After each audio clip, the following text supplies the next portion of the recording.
काव्या अपने रूम में सोई हुई थी कि तभी घर की डोरबेल बजी।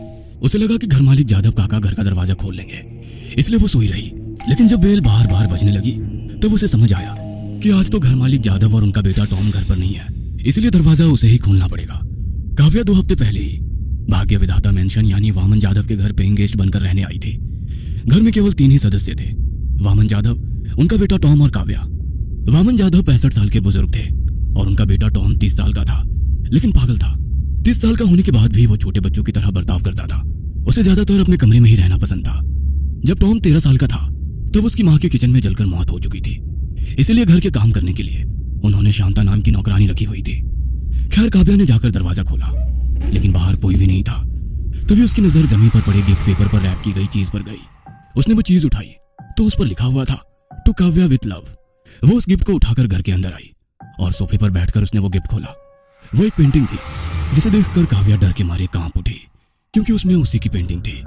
उसका कटा सिर डाइनिंग टेबल की प्लेट में रखा गया था। शरीर के बाकी कटे अंग जैसे कि हाथ पांव भी उसी टेबल पर रखे गए थे।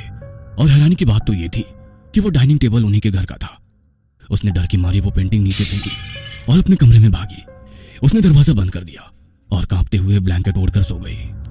काव्या का डर लाजमी था, क्योंकि कुछ 4 दिन पहले उसे ऐसे ही पेंटिंग उसकी स्कूटी पर मिली थी। वो पेंटिंग उसकी बिल्ली की थी, जिसमें वो रास्ते पर कुचलते हुए हालत में खून से लथपथ पड़ी हुई थी। ये देख वो काफी डर गई थी। उसने वो तस्वीर जादव काका को दिखाई। तब काका बोले, अरे यार, डरने की कोई बात नहीं है बेटी। ये तस्वीर जरूर पागल जोसेफ ने बनाई होगी। वो एक पेंटर है और अपनी डरावनी पेंटिंग से इस इलाके के लोगों को डराया करता है। पागल जोसेफ गली में घूमने वाला एक आदमी था। काव्या जब भी रास्ते से गुजरती तो वो काव्या का पीछा करता, उसे घूरते रहता। काका के कहने के बाद काव्या ने उस तस्वीर को नजरअंदाज कर दिया। लेकिन उसके दूसरे ही दिन घर के सामने वाले रास्ते पर काव्या की बिल्ली कुचले हुए हालत में पड़ी थी। उसे किसी गाड़ी ने कुचल डाला था और वो वैसे ही मरी पड़ी थी जैसे उस पेंटिंग में पेंट की गई थी। और अब काव्या की पेंटिंग उसे मिल गई थी, जिसमें उसके शरीर के कटे हिस्से उसके घर के डाइनिंग टेबल पर पड़े थे। उसे डर लगने लगा था कि कहीं वो पेंटिंग सच ना हो जाए। दूसरे दिन सुबह जब काका और टॉम घर पर आए तो काव्या ने उन्हें वो पेंटिंग दिखाई। पेंटिंग देख काका और भी हैरान हो गए थे। डरे हुए काव्या को देख वो बोले, तुम बिल्कुल भी घबराओ मत, मेरे होते हुए तुम्हारा कोई बाल भी बाका नहीं कर सकता। और ऐसे कहते हुए वो पेंटिंग लेकर जोसेफ से मिलने चले गए। शाम का समय था। काव्या अपने काम से घर लौटी थी। जब वो घर के गेट के पास आई तब उसने देखा कि गेट के बगल में वो पागल खड़ा हुआ था। वो काव्या को देख कान पकड़कर माफी मांग रहा था। उसे माफी मांगते देख काव्या का डर निकल गया और वो घर के अंदर चली गई। टॉम लिविंग रूम में सोफे पर बैठे टीवी पर कार्टून देख रहा था।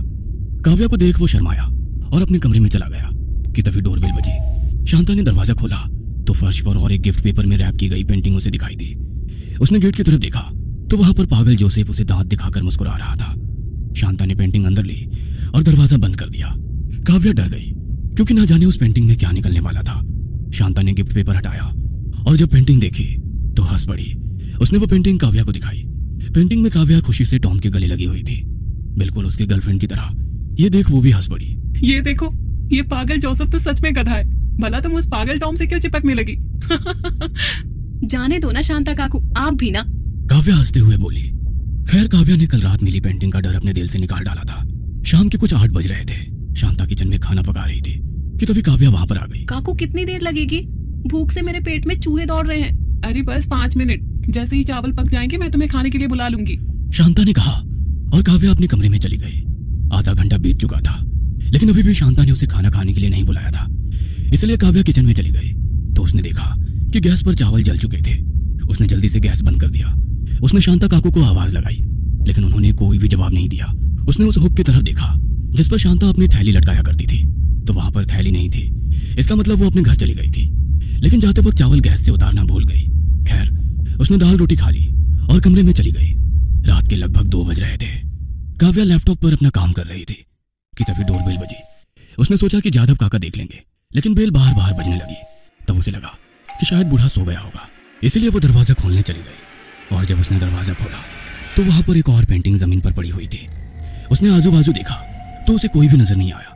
पेंटिंग उठाकर वो सोफे पर आकर बैठ गई। जब उसने उस पर से पेपर हटाया तो उसकी आंखें फटी की फटी रह गई, क्योंकि उस पेंटिंग में वो खुद थी। दीवार से उसके दोनों हाथ बंधे हुए थे और उसके सामने काले कपड़े पहना आदमी हाथ में खून से सना चाकू लेकर खड़ा हुआ था, लेकिन उसका चेहरा दिखाई नहीं दे रहा था। उसकी पीठ और सिर का पिछला हिस्सा ही दिख रहा था और पेंटिंग के नीचे लिखा हुआ था, तुम कुछ ही देर में मरने वाली हो। ये देख वो डर गई और पेंटिंग लेकर जादव काका के कमरे की ओर भागी। काका दरवाजा खोलिए, मेरी जान खतरे में है।